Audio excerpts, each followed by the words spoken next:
this fake bravado of being a tough guy. I think that's the biggest thing, because they're afraid of what people will say or what people will do. And realistically, nobody cares. Just, and you're not going to be happy at the end of the day if you continue this shtick, if you will. Like, you have to just open up, kind of free yourself from those expectations and live your life. Otherwise, you're going to be miserable. On this episode of the Don't Change Much podcast, we're joined by the Codas, a rising Canadian folk rock band known for their rich harmonies and introspective lyricism. Their latest album, Counterfeit Cowboy, tackles the pressure men face to bottle things up and put on a brave face. For Braden, Taylor, and Josh, music has been a lifeline, a way to speak the truth they couldn't say out loud, and to show other guys that it's okay to feel, to struggle, and to grow. This is a conversation about brotherhood, bravery, and the power of harmony on and off the stage. I'm your host, Buzz Bishop. Let's get into it. Braden, Taylor, and Josh, welcome to the Don't Change Much podcast. Thank you for having us. This is going to be a two-pronged approach on this interview. I hope everyone gets a new band to add to their rotation on their playlists and see live. But I also want to peel back another layer of the onion that is men's relationships and mental health. You guys are great spokespeople for this. Let's get into it. Let's start with the name, the Codas. What does this mean? Where did this come from? Like the coda, the musical term, it's like the passage of the end of a song. It brings a song to a finish, but it also acts as, in addition to the song, it's like kind of like the part that brings everything together. Is over time it's shifted a little bit. Well, how is it shifted to mean something more than just, the bit at the end of a song? Well, I think since these fellas joined up, like, instead of it being the musical term, there was like each person being an artist in their own right. It's kind of felt like, these guys are the finishing pieces that brought it together. It kind of feels like that. We are the Codas. Yeah, exactly. Yeah, it's also like, so it's not just like the end of a song. It's like it's an intentional like flourish on a more positive thing than just saying this is the end of a song or a piece. So I see in your socials, there's what? Guitars, bass, drums, violin. Is that what you bring on? Or is it a fiddle? I don't know the difference. Same day. It just depends on the day. Depends if we're going country mode. Right? So Apple Music, when I was listening to your stuff, it sorted you as alternative folk. Is that acceptable? That is definitely acceptable. That's where we sit right now. Yeah. Some of the vibe does, like, I could hear it playing on country radio, but it has that you want to be present and pay attention to what's happening in the music when you're listening to it. It's not background noise. This is intentional music that you create. Oh, thank you. Yeah, no, exactly. Yeah, that's really nice. Yeah, that's kind of the plan. So when you talked about the members now, you all have different paths to how this iteration of the Codas came together. Braden, you started playing music really young. Taylor, you were a fan. Can you describe how this group came together? Yeah, I started playing guitar at a young age. Kind of always knew that I wanted to create, perform, and be in a band. And yeah, so started the band in 2019 with a friend of mine, Angus, who's no longer part of the group. But it started just, we were messaging. I was living in New Zealand at the time. He had messaged me on social media because I had posted some little videos, and basically was like, when you get back to town, like, let's link up and write some songs. And we did that. And then we started the band. And then over the COVID years, things slowed down a lot. We took a huge break. I think that paths started kind of changing on how we were doing things. And then, yeah, these guys joined up, and it's kind of feeling like all of that's coming to fruition, which is the best thing ever. But yeah, Taylor started as a fan. I remember one of the shows that you were at where it was that was a moment. That was the show that was a realization for me. We were playing at the mansion, or they were playing at the mansion. You were already in the band in your mind. Yeah. And I was playing bass in another band, and I just wasn't really connecting with the music that we were playing in that band. And then I saw these guys on stage, and you can't really deny how much fun they're having with Josh's huge smile on his face. ripping the guitar. And I looked at them and I said, that looks really fun and really fulfilling. And that's something that I wanted to be a part of. So what was it for you, Josh? What brought you into the trio? I moved from New Zealand, was it 22 maybe? Mm-hmm. And just through friends and family of friends, like my partner, her best friend's brother was a founding member of the band. And so they were like, oh, you have to get Josh along. He's a musician. Like, you got to invite him for a jam. And I was so worried. It was like, not every musician that you meet, you want to like invite over and like come play with us. Like, okay. So they were really extending a big courtesy for me. They didn't know who I was or what I could do. But we hit it off straight away. Yeah, we got along so well, right? So they right tolerated me for a little while, and then I've not let go of them since then. The band's been together for a number of years, but you've closed off like a part of your catalog. I don't know if this is like Alanis Morissette ignoring her Alanis years when she was a pop star and just going with the Jagged Little Pill. But what is it like to say, no, the band is different now than it was then, and this music is just going to go away? Was that hard? Is it part of moving forward? What? It honestly didn't feel that hard. I think that, like I said, I came to a lot of realizations, a lot of understanding of who I was and my voice and the vision that we wanted for the group type of thing. Let's write this funk song. We're interested in hard rock. Let's write a hard rock song. And then we're putting all these things out. And I was like, I'm not attaching myself to any of this. I don't even feel like I will put something out. We'll put a lot of time into it. But I'm like, I hear it afterwards. I'm like, that's not me. I don't know. So it was pretty easy to go through and be like, these songs don't make sense. They don't align with the vision. They don't align with the sound. And like when we play live, this isn't representative of what we do. Like you found yourself, right? So did the pandemic and time alone bring that together for you? Yeah. I mean, during the pandemic, I was working a job and living in an area that I absolutely hated. I woke up every day and it was hard to get out of bed and, commit to what I was doing. And in that time, I started picking up doing a lot more journaling and doing a lot more writing. And it felt pretty freeing. Like I was doing it mostly by myself. I was sending ideas back and forth between the members of the band at the time. But it was just the trial and error of doing that. I was like, okay, well, the songs that I'm resonating with most are the ones that are very, very open, honest, and quite introspective. And it seems that those are the ones that resonate most with others. So like, yeah, being alone during that time frame and really figuring out how to write was super important, I think, for the evolution of what we are now. Everybody talks about journaling as a way to, like free therapy. It's just you and your thoughts and you write it. And so is that what it was like for you, just to get it out? Then you could see the path once it was all written down instead of in your head? Yeah. Well, I mean, I won't say free therapy because, getting a moleskin is like $30 these days. Okay, sure, right? Yeah, quality journal. Yeah. So it's a lot cheaper therapy for sure, though, but yeah, 100%. I think that you can think yourself into any situation, really. If you just continue it in your head, you can feedback loop and end up somewhere wildly different in your mind.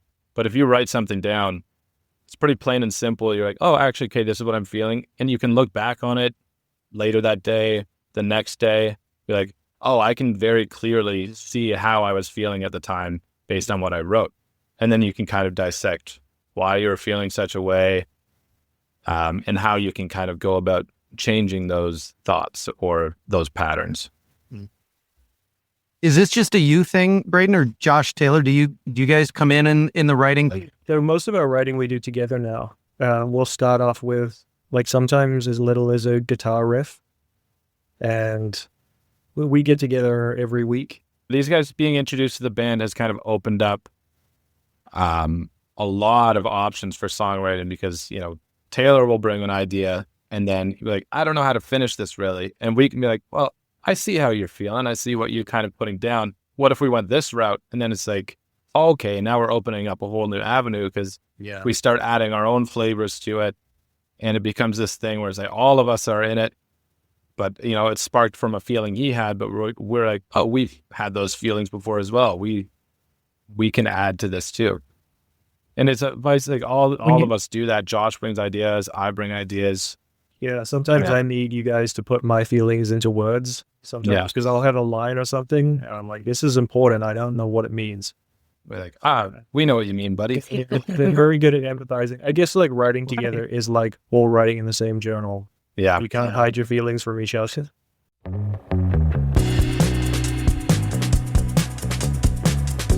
Just the relationship that you guys have and the importance of being vulnerable for each other, for your own mental health and the community that the three of you have created. How does that work? It started within the band setting. And then as we've spent more and more time together, we're opening up more and more, and the songs are becoming more and more open and honest. And through that, we're like, okay, well, let's do other things within the community, like, or just even within our own lives. Like, we've all got partners. We all love having like a games night and just doing stuff where we're doing that. And we talk about any issues we're having, and we can do what we do because that sort of relationship that we had came first. We've all worked with other musicians who we're not as close with, and like I trust you guys enough that I can be very open with you, and that came, I think, before our ability to write really well together. Yeah. So I think it's more important that you find people that you can trust and you can talk to. Which is a hard thing. Is you can only control so much. You can only control how you react to situations, and you can only put so much on people as well. Yeah. Like you can't be completely open with everybody. Because you don't necessarily want to dump everything on everybody around you. Yeah.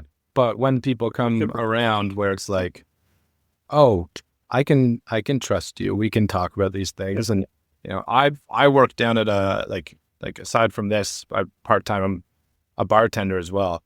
So a lot of my job, it feels like, is therapy sessions. Like they'll open up to you immediately.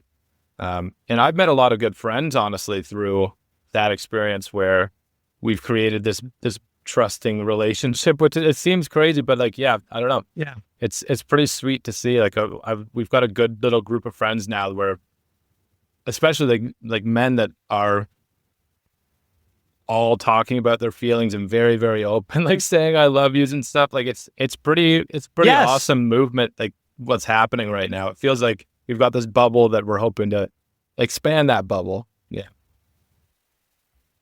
I went to the World Series of Poker with my best buddy last year, and he left early, and as we're hugging, saying goodbye on the strip, it's like, I love you, man. Like, and like that is like the most genuine emotion like I have for my wife is what I feel for this guy, right? And it's freeing to be able to say it. When you say it and he says, I love you back, you're just like, oh yeah, that's awesome. Yeah. Like Say, I started saying that as like a joke to you guys. Yeah. Like when we say, bye, I love you. And now we it feels wrong not to say it. Yeah. Yeah. Like get in the car and call like, hey man, why didn't you say I love you back?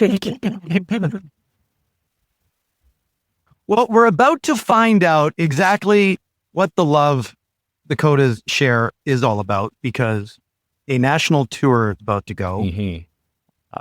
You're driving in a bus across the country, or are you flying first class on a private plane? How's this working? We're doing an RV, actually. So we're going to be camping across the country. Bunk beds. Yeah. Camping. Okay. So it's really like, this is right down. Yeah. The RV is going to be, it's a big RV. We've got a bunch of bunks. There's a barbecue coming with us.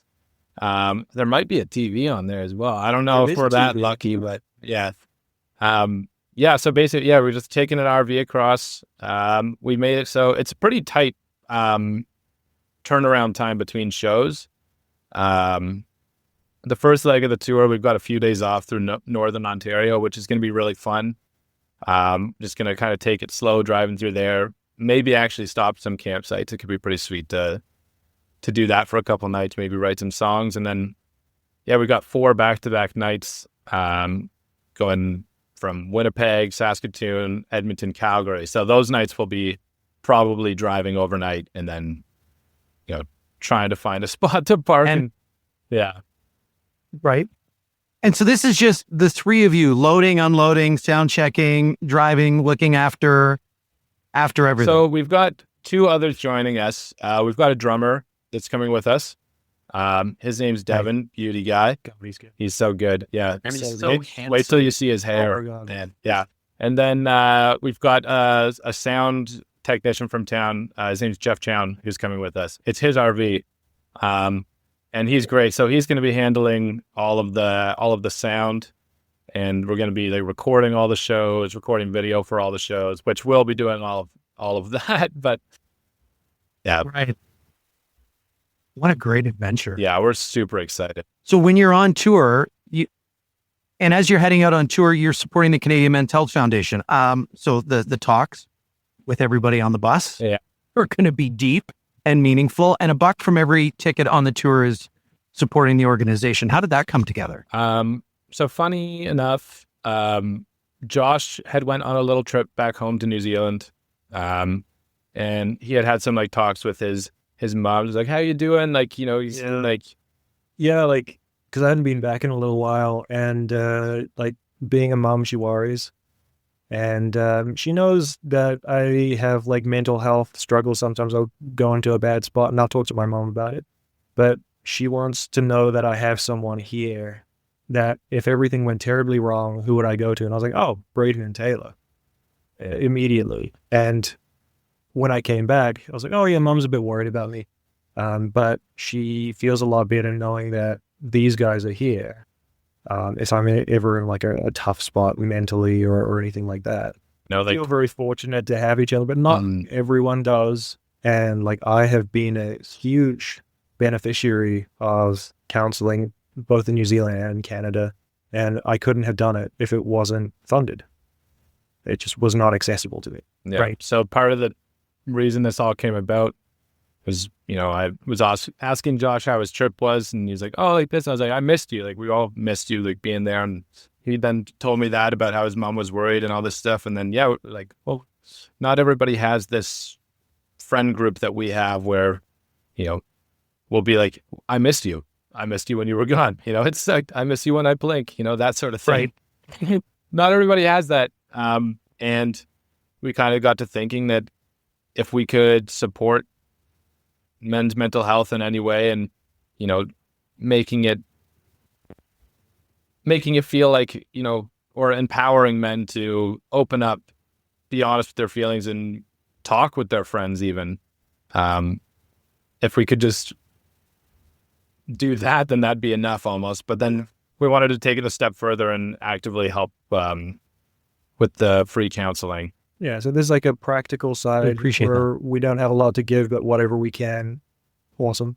And then there's the other side, which is like a destigmatization. I'm very open with like, I love counseling and therapy, and things, some of the best things I've ever done. And I want people to have that same thing.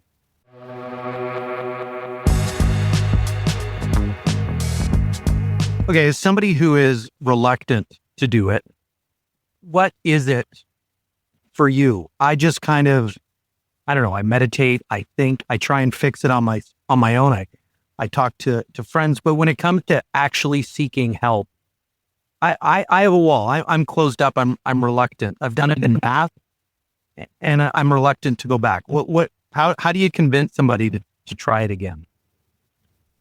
Yeah, it's a tough one, because like the first time I ever went to therapy is because I felt like I had no other choice.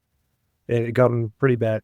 And it when you have smaller issues of things that are bothering you, you can talk to your friends about them. But when they get really big, there's some things that you just don't want to unload on your friends.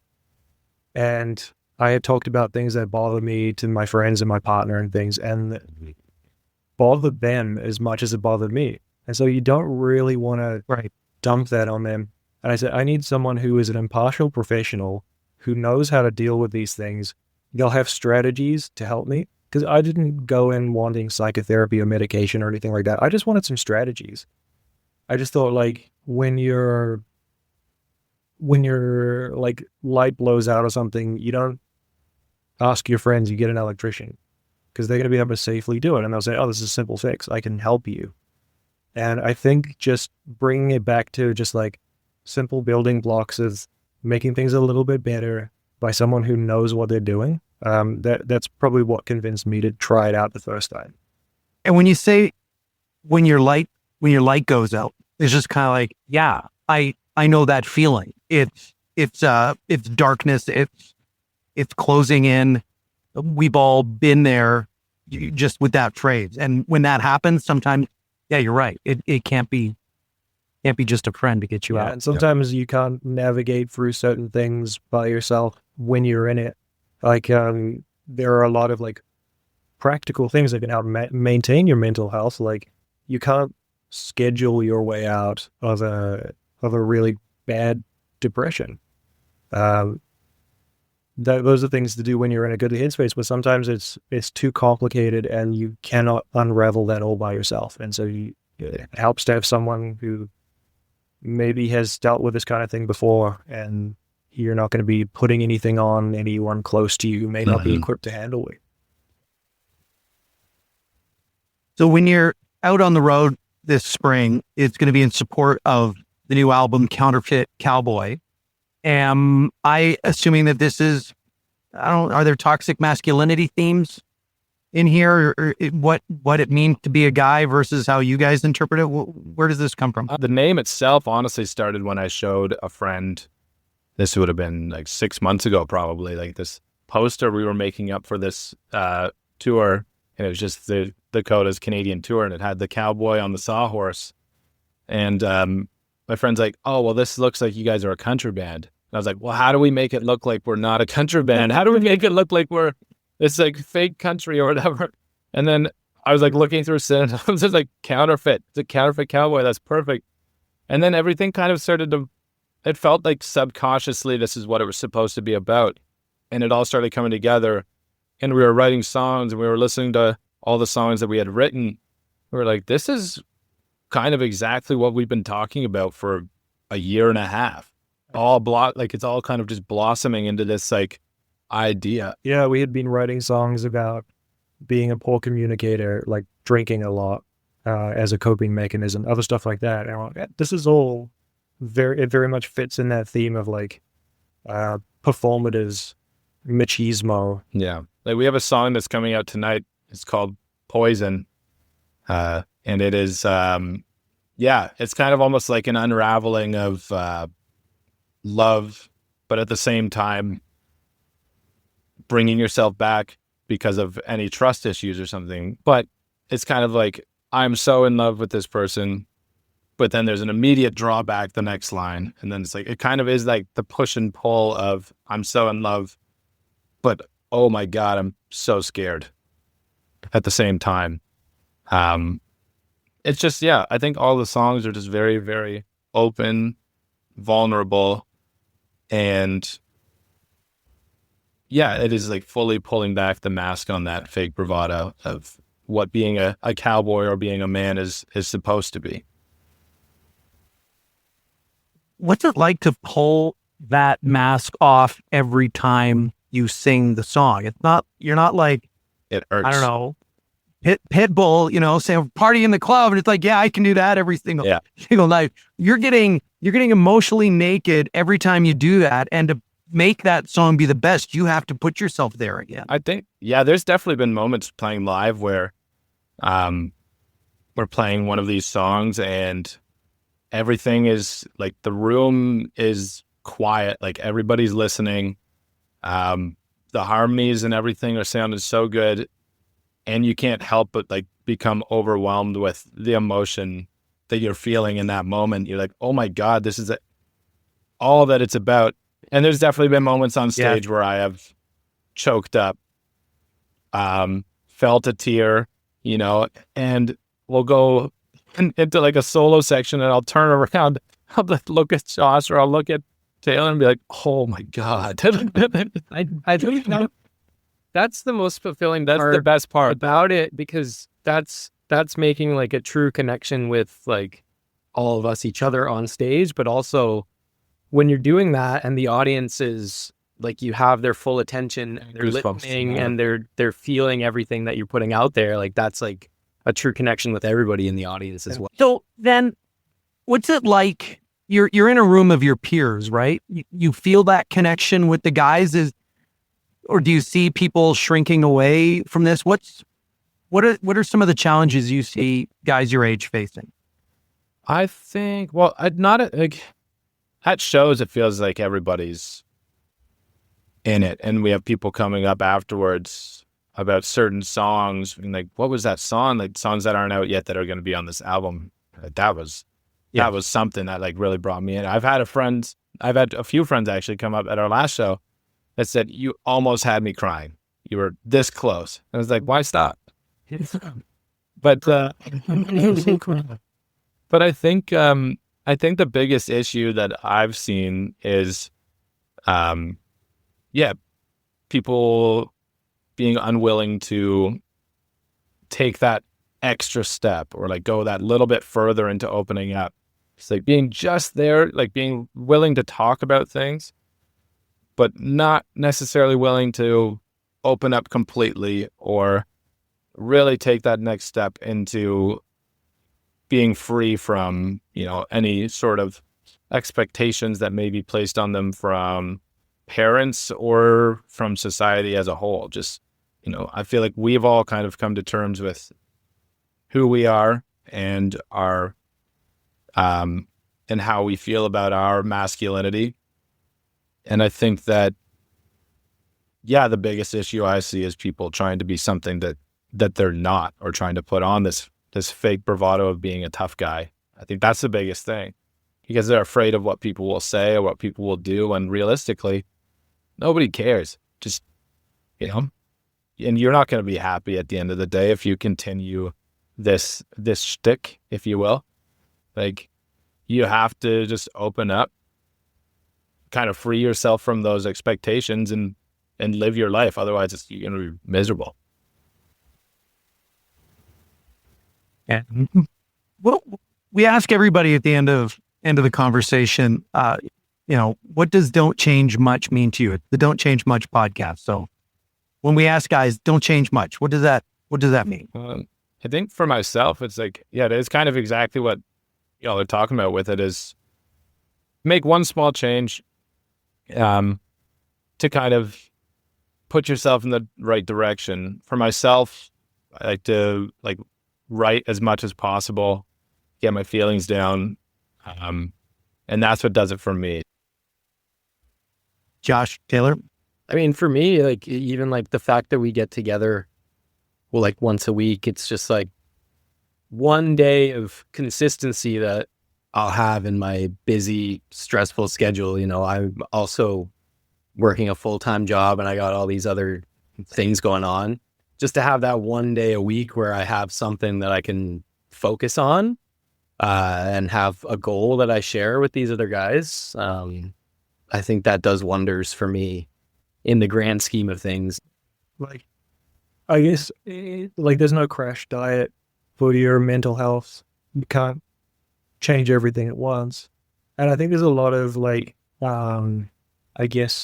forgiveness that you need to extend to yourself when you can't fix everything at once. Like if your house is a mess and you haven't done your laundry and your dishes are stacking up, you cannot do all of those in one evening because it's all becoming too much. Like you've got a list of things to do one of them and then allow yourself to rest.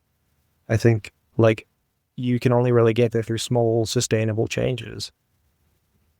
Josh, Braden, and Taylor, the Codas, Is This Us is the EP that I've got on my playlist because I haven't got the Counterfeit Cowboy since it's come out yet. I'm looking forward to it.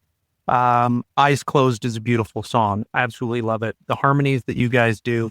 And when I say intentional music, don't change much. Just put this on and spend 4 minutes, 5 minutes, however long the song is, and think about things, and it'll do you good. Thanks for joining us. Best of luck on the tour this spring. All right, thanks for having us. Thank you.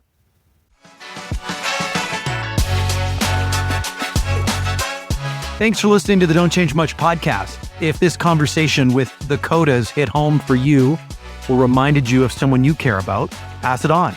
They're supporting their new album, Counterfeit Cowboy, on a spring tour across Canada, and $1 from every tour ticket supports the Canadian Men's Health Foundation. You're not alone, and you don't have to wear the mask. Take care of yourself. Check in with a friend. And remember, it's okay to not be okay. Be good to yourself, be good to those around you. I'm your host, Buzz Bishop, and this is the Don't Change Much podcast.